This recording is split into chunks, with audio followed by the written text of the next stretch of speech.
Hello everyone, this is part 50 of What If Naruto Passed the Genin test, and I hope you guys enjoy this video and to like, to subscribe, to share, and check out the playlist, to see more comment down below.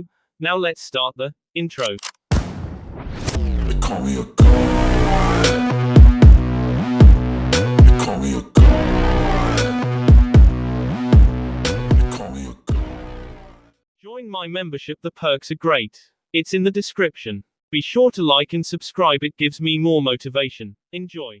Naruto looked between the two ninja in the black and red cloaks, then down at his battered teammates. Trina had woken up and stared warily at the small clay spider rearing its forelegs right in front of her face, while Sasuke tried not to provoke the bomb crab in front of him. I'm going to have to surrender, thought Naruto. If I can get Sasuke and Trina safely out of here, then that will leave me free to deal with these two as violently as necessary. Maybe, his mind began to work on the problem, it would be better to bluff them first. Naruto, said Deidara, almost mockingly. It doesn't have to end this way. You can just surrender and come with us, and then your friends won't have to be reasonable here. Sasori looked at his partner, remembering Madara's strict, and odd, orders to avoid collateral damage if at all possible. That's right, Naruto-kun, said the red-headed puppet master. If you just surrender and come with us, your friends can go and neither of them will be any worse off. Naruto grinned, intentionally baring his teeth at the two Akatsuki ninja. You seem to think I give a damn about these two, said the Uzumaki, drawing Sasuke's and Trina's guarded glances. If you decide to use those little bombs of yours, it will give me all the cover I need to sweep in and wipe you out. He twirled his amber sword once in his hand. I don't think you want me to send you home in a dozen different packages. Trina swallowed hard. Images of the carnage left in Naruto's footprints at Kiri flashed in her mind. As she held her breath, the Kunoichi pleaded silently that Naruto was bluffing. Sasuke remained motionless. They'll S in the process if you do, said Sasori, gesturing towards the two downed ninja. And prodded Naruto, refusing to look at either Trina or Sasuke. I'm not saying I'd prefer that they S, just that if it will let me get to the two of you, I'm perfectly willing to make that S. Sometimes the only way to win is by accepting a little collateral damage. It was a bad bluff and Naruto knew it. You're after the Kyuubi no Yoko, aren't you? Naruto continued, watching as Deidara and Sasori looked between one another. If you've been sent to capture me, then you have to know that I'm capable of using the demon's power to the fullest. It's how I killed the Hyuga demon, it's how I wiped out Kiri, and it's how I killed Orochimaru. Are you really willing to risk giving me even one clear shot, especially now that I know what you're both all about? Deidara shrugged his shoulders once and sniffed loudly. If you insist, he said, snapping his fingers. The small spider in front of Trina flashed brilliantly. Wait, Naruto screamed, throwing out his hand towards the Akatsuki nin, his eyes going wild and wide. The spider exploded in a thunderous flash of fire and smoke, throwing out a wall of dirt and black ash that completely obscured everything within it. A blur of red and black flew along the ground from the cloud and toppled over the edge of the cliff. Naruto had barely glimpsed her, she'd been moving so fast, and couldn't tell if Trina had been intact or even if she had survived. Trina! Naruto shouted. The Uzumaki flinched as he heard the painful crack of a hard landing on the ground so many yards beneath the plateau. I warned you, said Deidara, waiting a moment as Naruto stared dumbly at the edge of the plateau and the sheer drop beyond. Now Naruto-kun, I'd like very much to avoid having to turn you other friend here into a mess like your little girl down there. He jerked his head at the cliff. Both Naruto and Sasuke looked in disbelief at the cliff. Naruto's mind was blank as he looked on in shock, while Sasuke tightened his open jaw and glared at the Akatsuki ninja. That bastard, thought the Uchiha. He's not going to get away with this. Sasori looked at his partner incredulously. Don't say a word, said Deidara, preempting Sasori's chastisement. I'm tired of sitting around like this. He turned back to Naruto. Let's get going then. F him, said Sasuke, practically spitting the words. Naruto, do what you have to. Just K these sea suckers. Deidara took a hissing breath and squinted. I have no problem king the other one, he said to Naruto. But you just blew it when you tried to stop me. You really do care about these insects and we both know it. Now let's go. Time's wasting.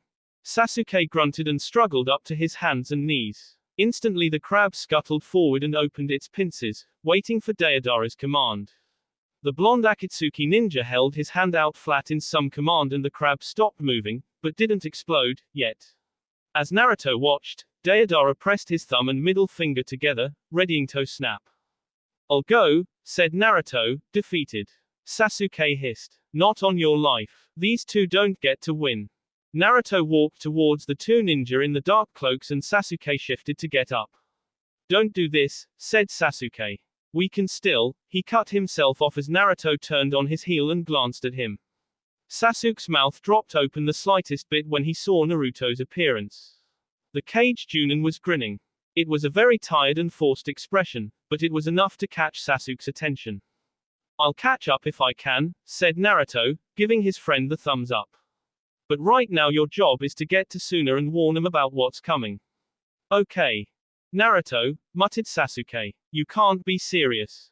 Naruto shook his head and turned back to Sasori and Deodara, walking to them again. "And try to make sure Trina's alright if you can." His voice quivered. Sasori and Deodara stepped apart, allowing Naruto to pass between them. "Glad to see you've finally seen reason," said Deodara as Naruto moved by him. Wordlessly Naruto shrugged and stopped, not turning to look as Sasuke stood up and ran at the edge of the cliff, leaping over and disappearing out of sight. "Where will you be taking me?" asked Naruto, holding his sword out to one side so both Akatsuki ninja could see that he was sheathing it and not readying to attack as he flipped the blade backwards and slid it away.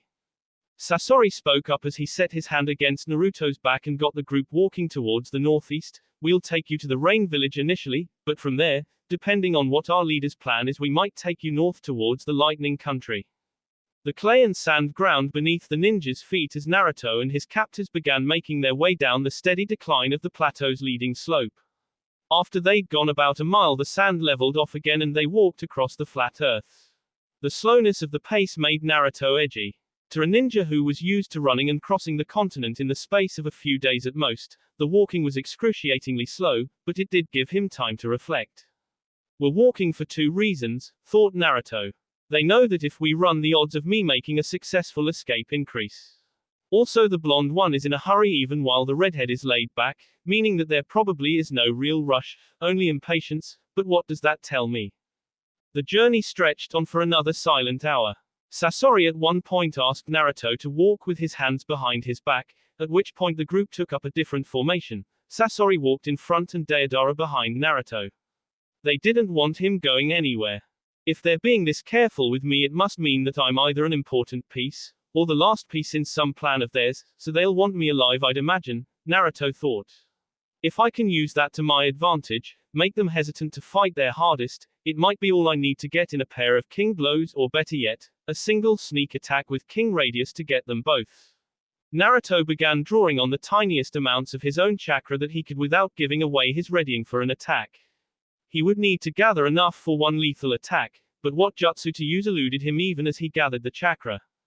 Clones are too obvious. I'd never be able to replace myself with one without broadcasting it to both of them.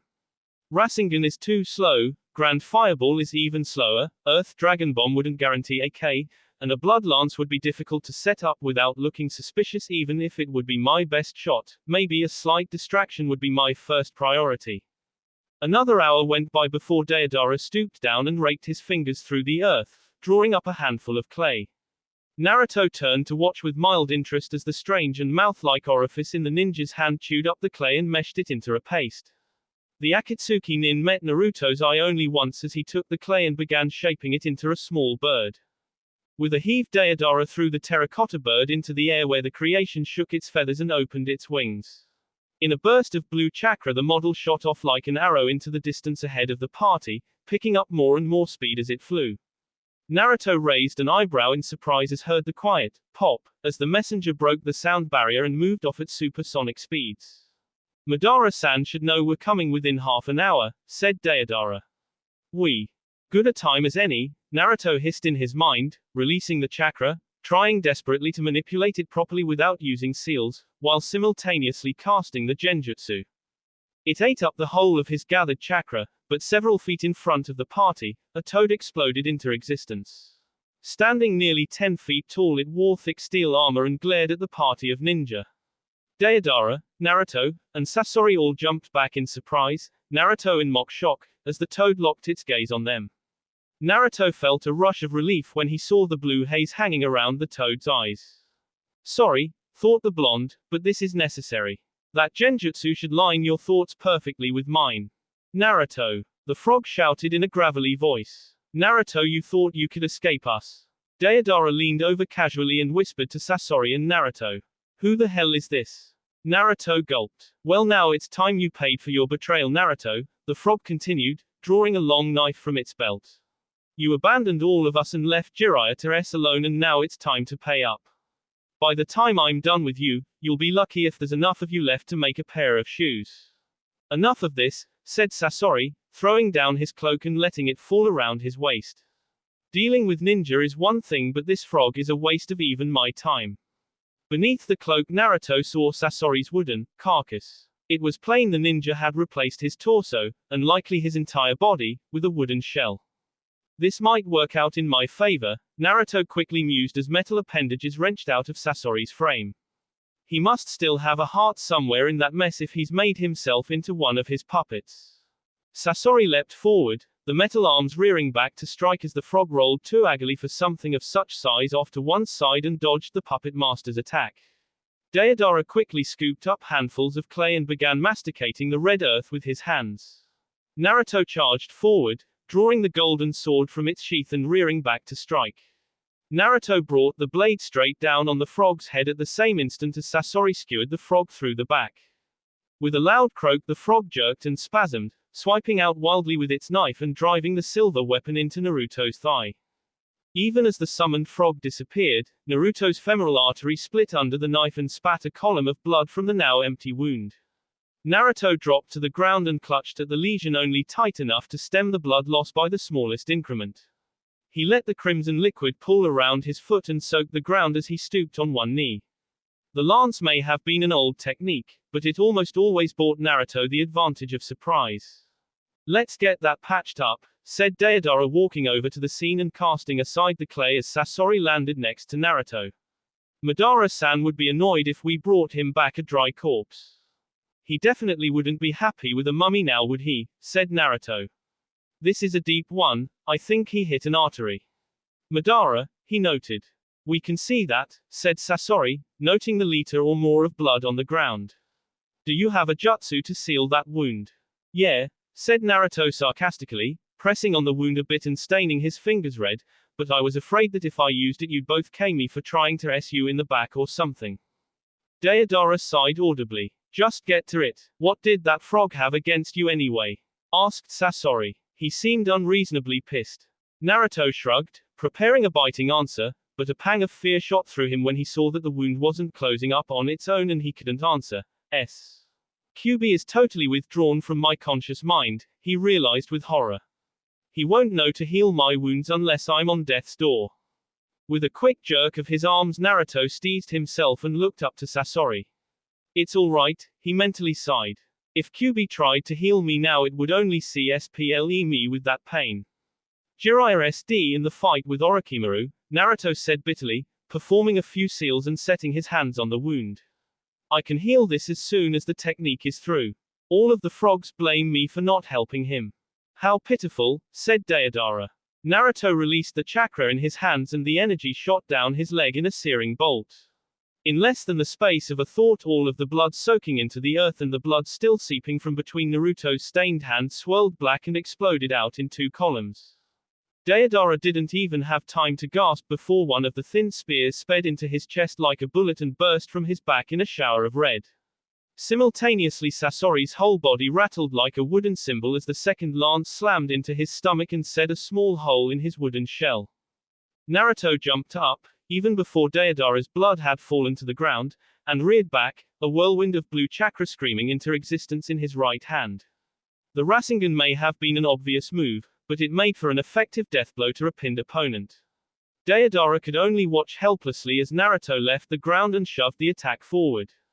Not enough, said Sasori, lashing out with one of his metal arms and grabbing hold of Naruto's attacking hand's wrist.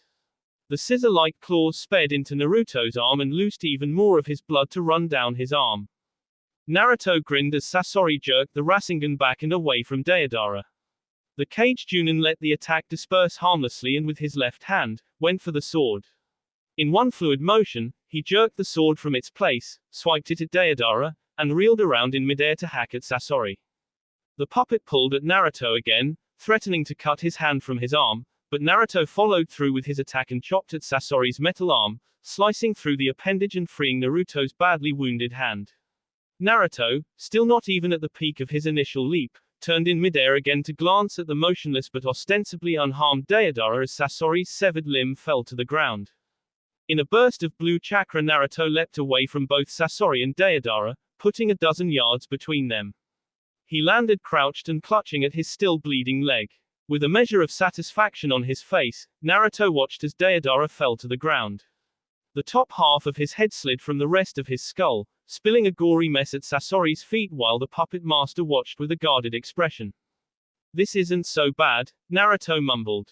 Going without Kyuubi's chakra is easier than I thought. He began pumping chakra into the cut in his leg as Sasori calmly reached into a hidden pocket on his left pant leg. Naruto was no medic, but he knew that even without any training enough chakra could encourage a wound to close quickly. After a moment the brute force healing he had closed up the gash in the blonde's leg. It's Sasori, isn't it? Asked Naruto, standing up straight as the marionette master unfurled the long scroll he'd taken from his pocket. It's not too late for you to leave now, and the grin on Naruto's face faded into oblivion and his knees suddenly threatened to buckle. He tried to remain tall, but as the world rocked onto its side Naruto couldn't keep himself from collapsing to his hands and knees in a cold sweat. What the hell? Muttered the blonde. Every muscle in his body began to tremble and ache and the breath rushed out of his chest. He couldn't draw it back in again, leaving him feeling as though he were going to asphyxiate right there.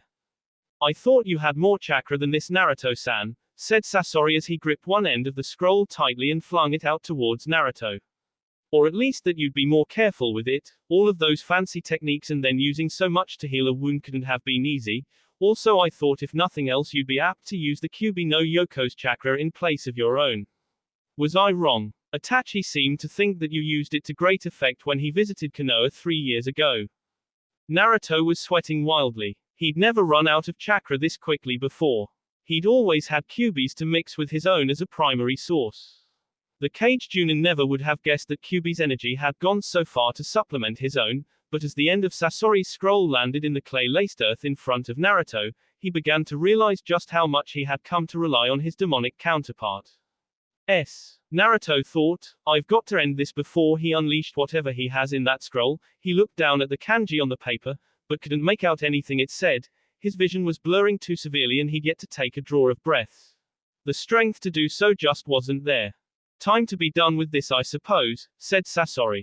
Damn it, no choice. Naruto grunted. Kyuubi, I don't know if you can hear me, but it's time to go to work. Red chakra exploded from Naruto's frame as he called on the familiar energy.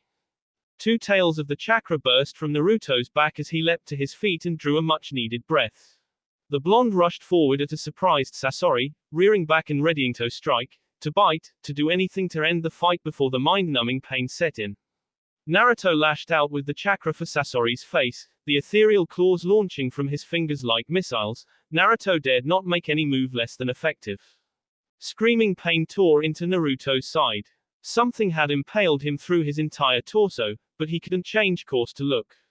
He had to end the fight and sailed towards Sasori, dragging along whatever had speared him. The red-headed ninja jumped back and leaned away from the attack. No sooner had the claws passed by his face, than did they disappear. Naruto opened his mouth to scream, but only fell silent as the red aura around him exploded and then faded into nothing. His back arched and his hands locked behind his head as every nerve ending in his body ignited in unison, leaving him a silent and trembling mass on the ground. He couldn't think to curse, and breathing had become the last thing on his cooking mind. The 100 puppets that had sprung from Sasori's scroll quickly swept in and surrounded Naruto without touching him, staring at him through bulbous red eyes and making sure he wasn't going anywhere. Slowly Sasori approached, wishing to make sure Naruto was not setting some kind of ambush, but as more than 10 minutes passed all Naruto did was stop trembling and begin breathing raggedly and painfully, his eyes screwed shut. That was interesting, said the puppet master, pulling a small syringe and needle from the confines of his cloak. Now let's make sure that you don't decide to wake up anytime soon. Sasori bent down, picked up Naruto's arm, and slipped the needle haphazardly into the blonde's arm.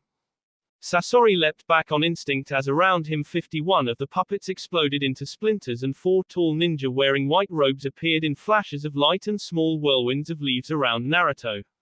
In the instant it took Sasori to realize he was under attack, 16 more of the marionettes burst into splinters as the ninja with the lavender eyes twirled like dervishes and lashed out to obliterate all of Sasori's reinforcements. The puppet master scanned the scene quickly, saw his numbers were being SD through like tissue, and turned to run for a better position and to regroup. As he whirled on his heel though, Sasori saw directly in front of him another tall ninja in white robes. His youthful face burned as the Hyuga charged forward and slammed his open palm into the Akatsuki ninja's chest. A loud crack split the air and fragments of wood flew from Sasori's torso. Neji grinned as he saw the burst of blue energy tear from Sasori's back and reeled around twice in less than the blink of an eye, driving both his pointer fingers into his opponent's shoulders and chest more than a dozen times, splitting the air in loud cracks with each move he made. The puppet master stumbled back as his wooden ribcage gave way and crumbled open like a breached tomb. Inside, suspended in a lattice of fibrous strands hung a beating heart, which Sasori instinctively moved to cover with his hands. Pathetic, said Neji, barely flicking his wrist and sending a small razor blade of blue chakra through the air, through Sasori's arm with a quiet whipping sound, and straight into the vulnerable organ. Sasori's heart burst with a small explosion of blood that spat out from between his fingers and sped down his front to the ground. The puppet's shell fell backwards and landed with a thump on the baked earth, before it lost its balance. Neji grinned. That was efficient, he said with an air of pride about him as he wiped the one misplaced strand of hair hanging in his face behind his ear. He strode over to where the 4 Hyuga ninjas stood guard around Naruto.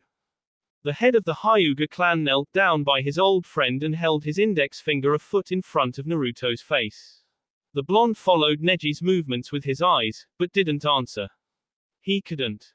Naruto, said Neji in a clear voice. I need to know if it's safe to move you to Suna now or if we need to call for a medic. Can you understand me? Naruto nodded once and swallowed the blood beginning to DS into his tea. We can move, he said quietly. Neji grinned again and nodded. I wish we could have gotten here sooner but we didn't know where to look for you.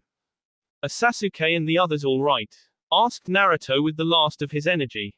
They'll live, said Neji. Trina, the redhead with the temper you mean. She's alive Naruto, said Neji, his voice calm. We left her with Sakura, and Ino is in Suna waiting for you. Naruto's heart nearly gave out with relief and he found it impossible to respond. His head lolled back on the dirt. The last thing he felt before the pleasant embrace of unconsciousness was someone scooping him up and the sudden sensation of wind blowing over his face as Neji and the Keen blitzed across the desert terrain. Kit, you've slept quite long enough. The blonde mumbled, turned from laying on his back to sleep on his side, facing away from the behemoth's voice, and let out a quiet snore. He was just awake enough to sense the Kyuubi's mild chagrin, but not near conscious enough to break away from slumber. The demon fox shook his head and waited again, letting several hours roll past unnoticed by the sleeping Naruto. Time's dawdling passage in this realm meant that there was no urgency, no matter how long Naruto had been asleep, and thusly Kyuubi saw no real need to force his guest's tired mind to wake any sooner than needed, even if the fox was predisposed to haste and urgency. After some ignored length of silence Naruto grudgingly opened his eyes and looked around. He was, as guessed, in his subconscious and just inside the massive cage that held Kyuubi. How long was I out? Asked the blonde, sitting up and rubbing his N with one hand. And how am I here without having that? He searched his mind for the right word, reaction.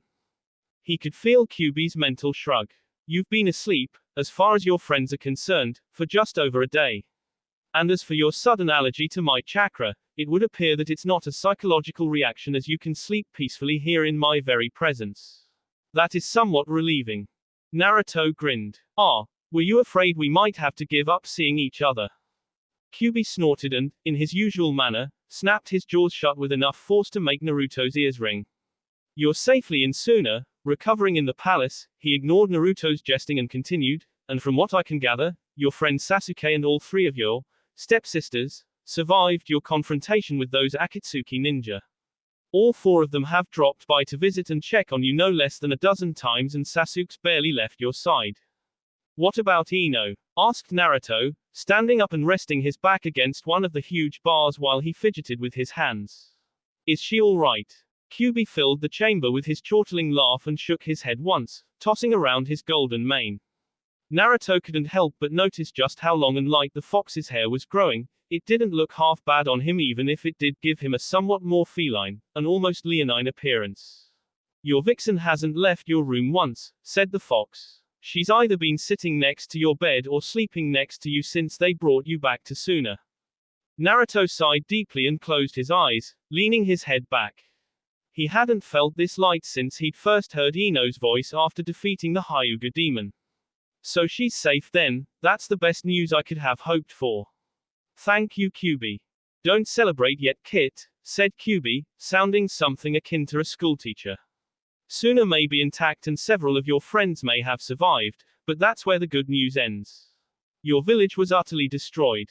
Sakura seems to believe that less than 1 in 100 of the citizens survived. Naruto swallowed hard, his face falling. I'll admit that I wasn't expecting many to have made it out, he said, his voice darkening a bit. We should be thankful that as many survived as did. Now we need to come up with a way to protect the ones who are still alive. So what's your plan now? Asked Kyuubi. Do you mean to mount a counter-offensive and take back your land and village? I think it's a bit early to be planning for an offensive move, Kyuubi, said Naruto. Gaara may know more, but I have almost no information about what we're up against. We need more knowledge about the situation before we even think of making a plan. This isn't a bad time to be coming up with scenarios and ideas though. One of Kyuubi's bronzed tails shifted as the demon shook out his fur. Kit, I'm curious as to what you're thinking you might do at this point given what you do know. Depending on what we learn over the next hours and days, what courses of action do you think you might take? Naruto thought for a moment, and sat back down, not really wanting to wake up just yet. He had actually missed Kyuubi.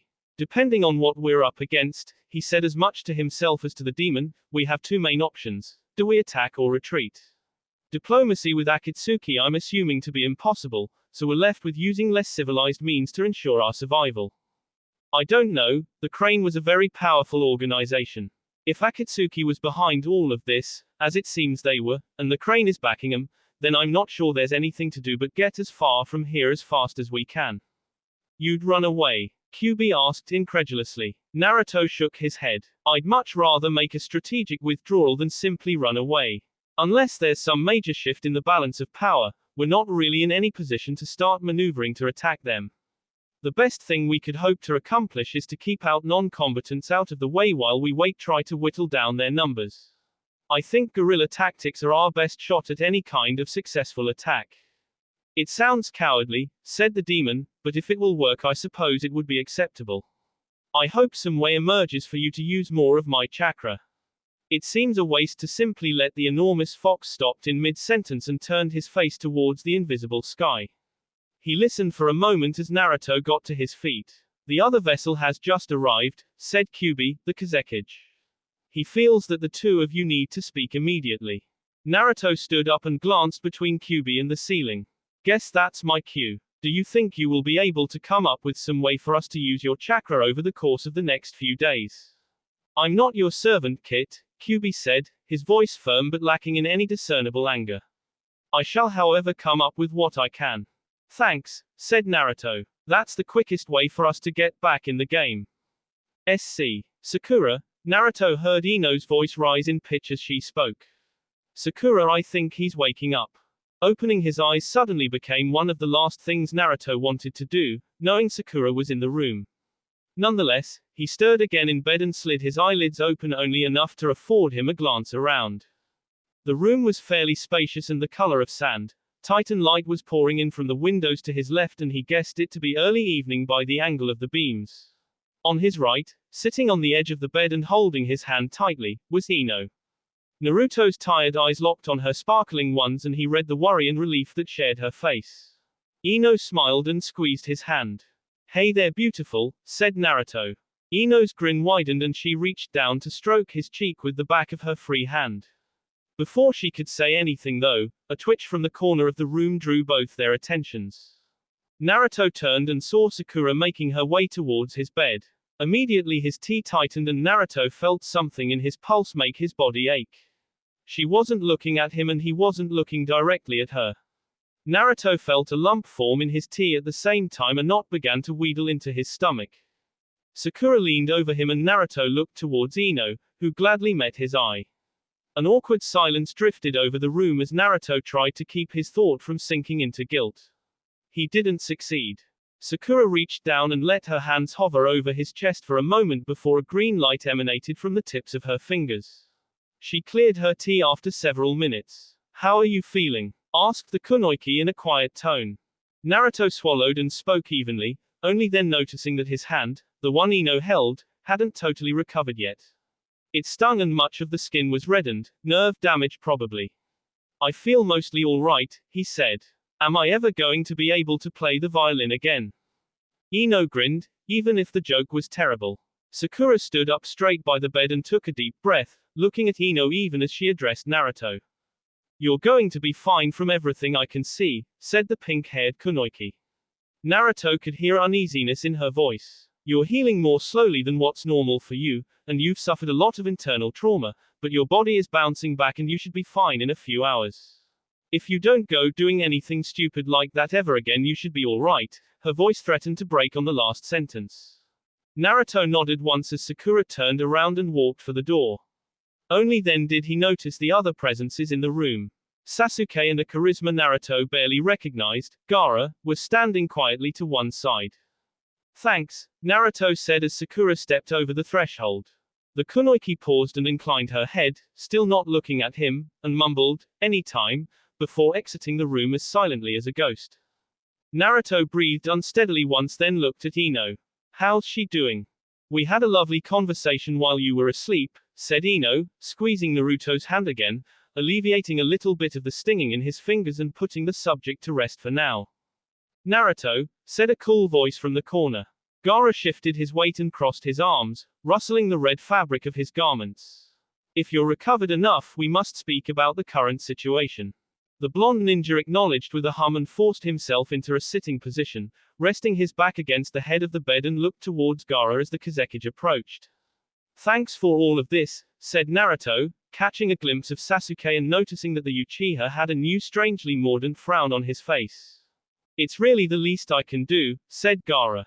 His tone was terse but not impolite. "Now, do you feel well enough for me to bring you up to speed, Naruto-kun?" Naruto's face fell and he let himself grimace. The lump in his tea grew and he forced himself to speak past it. "Does the kun mean you addressing me as a friend, or as an equal and thus a cage, meaning Tsunade s?" Gaara paused for a moment. "Both," he said, not letting his expression change. Naruto sighed and Ino squeezed his hand again. He breathed. "All right, tell me everything you know." Gaara took a breath. "First the worst of the news, my spies reported that Tsunade was killed outside of Kumo while the village was under siege. The crane infiltrated her ranks and wiped out her entire army. As near as we could tell there were no survivors. Sasuke already informed me that you know about Konoha's destruction, you saw the nothing that was left of the leaf, but you should also know that about 2% of your population escaped and has made it safely to Suna as of this morning. I have a few dozen ninja out on patrol with instructions to bring any survivors to the refugee camp just outside my village. That's better news than I was hoping for, given how completely Konoha was destroyed. The whole city was one giant firestorm," said Naruto. "What can you tell me about the crane and their treachery?" "Apparently," began the Kazekage, "the crane has been preparing for this for some time and has been doing so in total secrecy. I've called all my spies in the other countries back to patrol the desert around Suna. Most never came back, neither did the messenger hawks I loosed with the message, and those spies that did return all reported the same thing. Armies of hundreds if not thousands of crane ninja have appeared seemingly from nowhere. The crane is rampaging all throughout the continent, burning every village in their path and killing anyone they come across. They offer no quarter and they're absolutely thorough."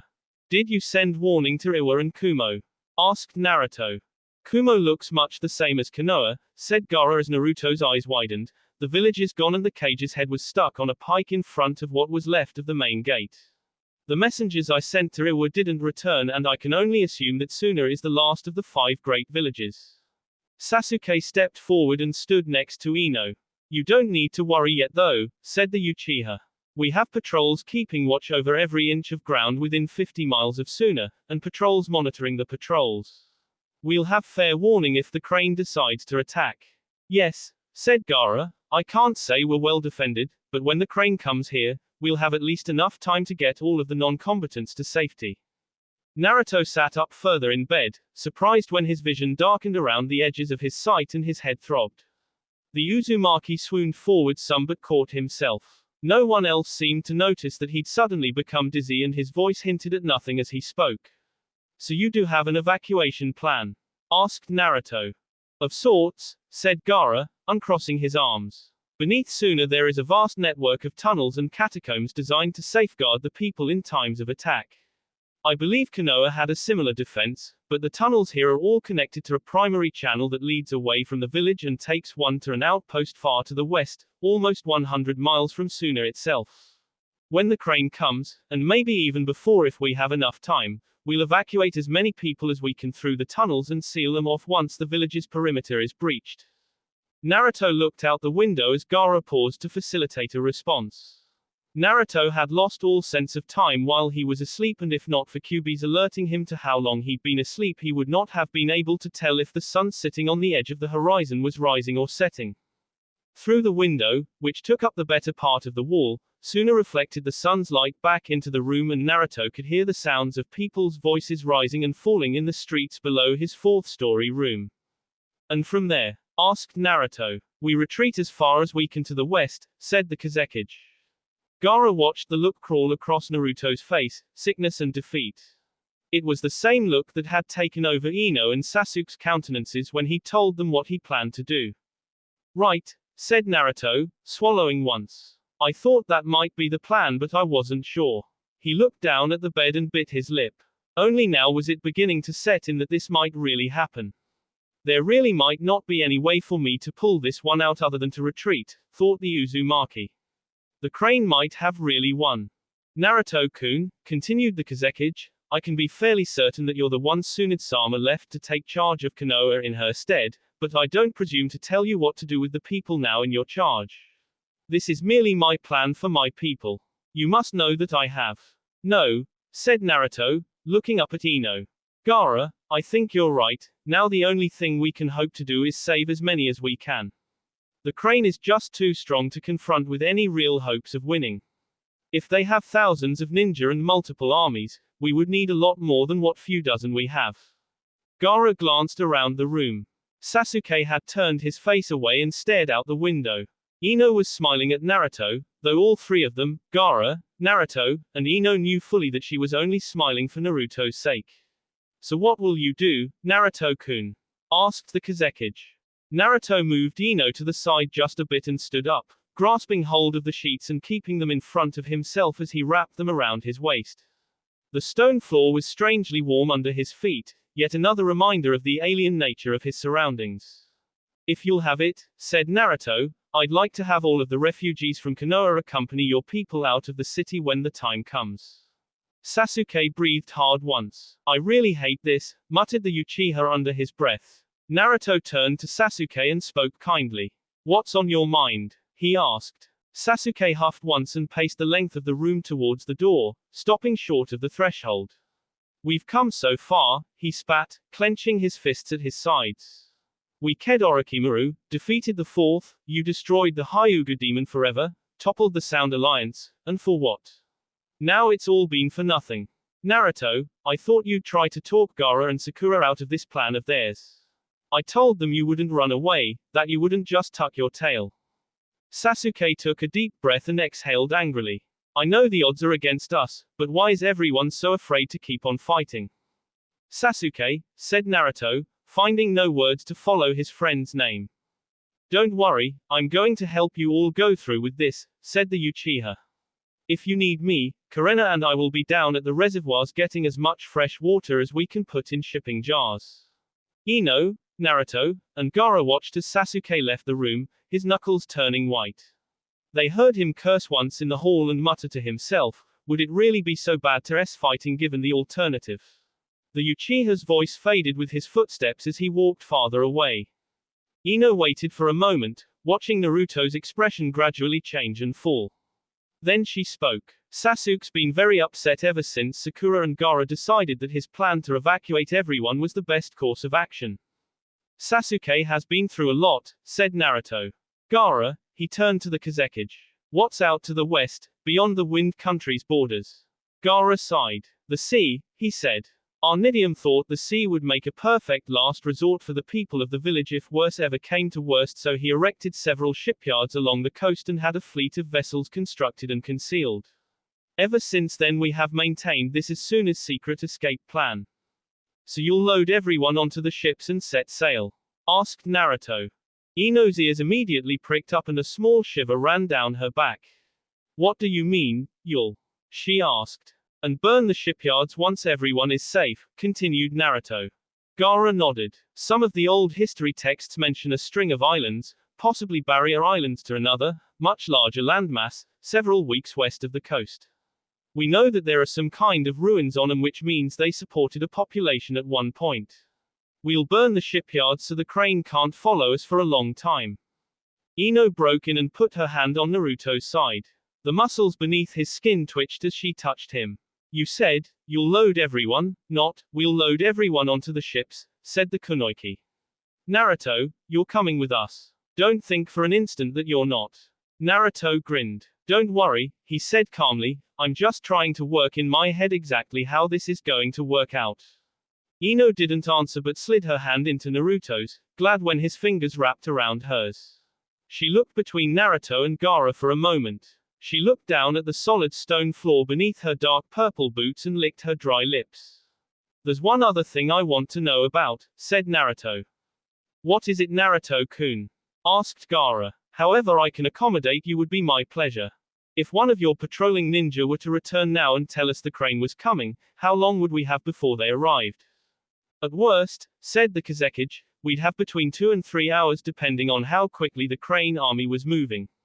If they were coming at us from several different directions with smaller forces, it would take them less time to arrive than it would if they were marching an army of 2,500 soldiers towards us. Naruto arched his back, popping several points in down his spine and rolled his shoulders back.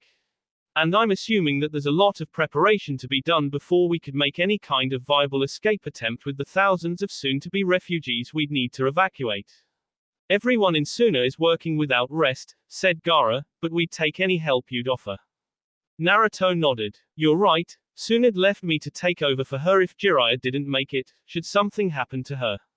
As of now, you have my backing to put everyone under my authority to work preparing for the withdrawal. You can tell them that everything you tell them to do is as good as an order from the Hokage. Gaara bowed as little as he could while still being respectful to Naruto. And to maintain as much cooperation as we can, he said, the same authority will be granted to you where citizens and ninja of Suna are concerned.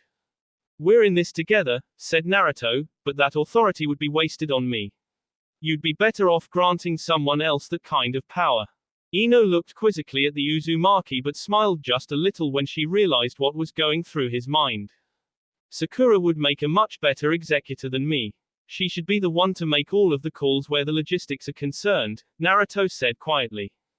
Wise, said Gaara. Your steward despite Sasuke's objections was a strong advocate of the plan and I think I'll take your advice. You'll still be granted all of the influence she will be, but I think Sakura's presence here will expedite our tasks. She's very good at what she does, said Naruto. I'm sure she is, said Gaara. Now, I don't mean to be rude, but there is much work that remains to be done and we don't know how long we have to finish. I need to see to several affairs and I'll leave you to yours. The Kazekage began walking towards the door but stopped, exactly where Sasuke had stopped and turned back to Naruto and Ino. Naruto-kun, he said, hesitating as though he was still trying to forge a sentence in his head, your steward informed me of everything that led up to Konoha's destruction, including your support for bringing the crane to your village. Naruto winced. Did she now? I guess I deserved that. Sakura had every right to make me look like an utter fool. Naruto-kun, I wanted you to know that no one holds anything you did against you.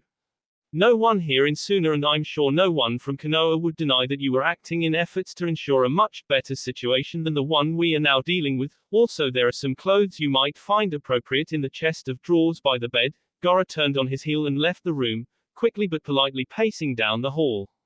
The Kazekage still looked tall and proud. Naruto took a deep breath and sat hard back down on the bed, leaning back and resting on his elbows. Ino sat next to him and set her back against the headboard, looking at his shoulders and smiling. He seemed to grow more muscular each time she looked at him, Ino thought. Who would have thought it would come to this? Asked Naruto as Ino leaned a little closer to him. Sasuke's right, we're running away without putting up a fight. In this situation though, what else can we do? We're a bunch of vagabonds getting ready to run for our lives. SC. As it always seemed to be doing, the weather in the Rain Village threatened storms. The enormous nimbus clouds hanging countless feet above the ground flashed with lightning and billowed and swirled violently. The giants were dark as pitch in the evening sky, but, despite the oscillation of the clouds, no wind blew at ground level.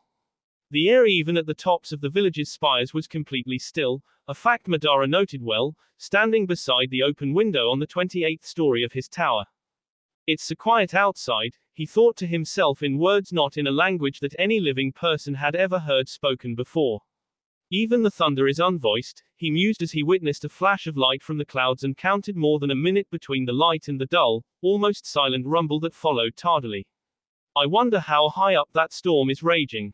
Madara wore his usual attire, Akatsuki's signature cloak and his strange orange mask. He paced the length of his study once, counting the steps it took him to pass from the window to a dresser pressed almost secretively into one of the room's dark corners. He opened the top drawer and removed a small notebook from the confines of the drawer, then pressed his open palm against the bottom of the wood paneling. In a muted flash of blue energy, the bottom of the drawer disappeared, revealing a much deeper and more occupied reserve of strange masks, some beautiful and some grotesque, but all built to hide all of the wearer's facial features. Madara reached inside and picked up an almost featureless ceramic facade, shaped roughly like a human face, but lacking any holes for the mouth, nose, or even the wearer's eyes. Madara turned to look over his shoulder, setting the mask delicately back into the drawer as a clamor at the window, and, to a trained ninja, even a sneaking mouse's noisy, caught his attention. Itachi had appeared, perching like a raven on the sill and staring at Madara from over the turned-up collar of his cloak. Storm's coming, said Itachi, not moving from the sill. And I'm guessing that from all of the disturbances in the upper atmosphere it's going to be a monster. Madara turned around to face his younger clansman, his face as blank as the mask that hid it. Are you and Kisame ready to move out? Asked Madara. Itachi looked behind him as a lightning bolt lit up the sky and split into a dozen ribbons of light. Sasori and Deidara are both said Itachi, letting the statement hang. The air between the two Uchiha seemed to thicken as Itachi seed his head like a querying bird. How did that happen? The Hyuga ked them, said Madara without missing a beat. I thought you would have known that. Zetsu said that not only did the Hyuga ked them, but that the Hyuga were nowhere near Naruto when the battle began. I'm not going to complain about those two weaklings, but I thought you would have made an effort to have them at least catch Naruto and Sasuke or their escorts rather than having a mess for nothing. Madara didn't answer immediately, but turned back to his drawer of masks. I told you that anyone who wasn't worth keeping around, anyone who turned out to be a liability would be discarded, said Madara calmly. I thought it would be more economical for our enemies to weaken themselves ridding us of our undesirables than for us to execute them ourselves. Itachi took a breath. His voice was free of any sign of stress, but he watched Madara for any movement for well over a minute before speaking again. Kisame and I can leave at a moment's notice, he said. We're more than prepared to wipe Suna out, but I wanted to make sure that you're not going to decide that he and I aren't worth keeping around. Madara laughed once into his mask. I'd watch what you say, Itachi, he grinned. Remember that you're not indispensable. Pain, Naruto and I can rebuild the Maiban Empire without you. You're alive because you're useful and you're strong, stronger than all of the Pabloods alive today even, excepting me of course. You need to remember though that I can kill you with little more effort that I require to breathe. I'm not challenging you, Madara-san, said Itachi, obviously straining to force some respect into his tone. I'm just looking for some measure of assurance that you're not sending Kisame and I to our deaths. Like I said Madara, you're useful and you're strong. As long as you continue to be both, I'll have motive to refrain from killing you. Now, did you and Kisame have any desire to linger here? No, said Itachi, shifting to survey the study, noting the walls lined with floor-to-ceiling bookshelves, each shelf warping under the weight of books piled on yet more books. Not one of the hundreds or maybe even thousands of volumes had a title written on its spine. Madara must have memorized everything about each one of them. We can leave at any time. Good, said Madara, his tone brightening for the first time in the conversation. Why don't the two of you depart tomorrow morning then? Take 2 full regiments with you and set up a base camp 110 miles from Suna. That should put you just outside their spy net. Itachi inclined his head once. 4,000 ninja, Kisame and I might need another commander to manage them all properly. Perhaps we could take Conan with us, or Pain. No, said Madara, I'd prefer you not take Pain. You might ask Hiden or Kakazu if they'd like to go though. Itachi grimaced but immediately hid his distaste behind his usual lack of concern. I forgot how protective you are of your little pet. Madara paused for just a moment and drew in a breath. Pain is important. It was a once-in-a-lifetime chance that one of the boss he reanimated happened to be a pure-blooded Rinnegan and another was a pure-blooded member of the scholarly class. Right, said Itachi, lucky. Before he found the Maiban corpses that Wastrel was just another necromancer weakling. And now he's second only to us and maybe to Naruto-kun, said Madara, though I doubt that Naruto alone could overcome Pain. Why don't you head out then? Just remember to wait for orders before you actually make your move against Suna. Oh, but feel free to slip in yourself or send an assassin to K the Kazekage and spread some fear among their ranks. Understood, said Itachi, bowing his head as little as he could and disappearing in a rush of wind, just as it began to rain outside.